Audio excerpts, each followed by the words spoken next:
વલસાડના નાની સરોણ ગામે હિંસક દીપડાએ વાછરડીનો શિકાર કર્યો। ગામમાં હિંસક દીપડાની હાજરીને પગલે ગામના રહીશોમાં ગભરાટ।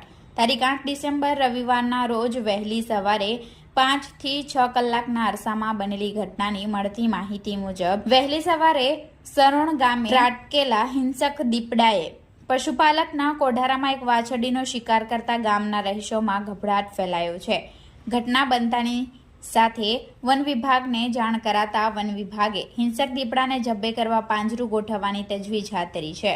વલસાડ પંથકના વિવિધ ગામોમાં હિંસક દીપડાની હાજરી અને હિંસક દીપડા દ્વારા અબોલ પશુઓનો શિકાર કરવાની વધુ એક ઘટના પ્રકાશમાં આવી છે। નાની સરોણ ગામે આવેલા ડેરીની સામે આજરોજ વહેલી સવારે ત્રાટકેલા હિંસક દીપડાએ આ વિસ્તારમાં રહેતા નિલેશ મોહનભાઈ પટેલ નામના પશુપાલકના કોઢારામાં પ્રવેશ કર્યો હતો।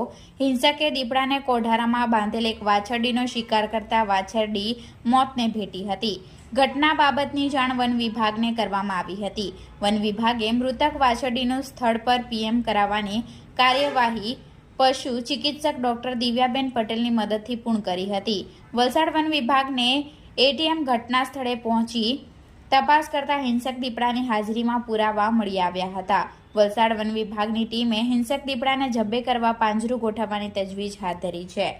નાની સરોણ ગામના હિંસક દીપડાની હાજરીને પગલે ગામના પશુપાલકો સહિત ગામના રહીશોમાં ભારે ફફડાટ ફેલાયો છે।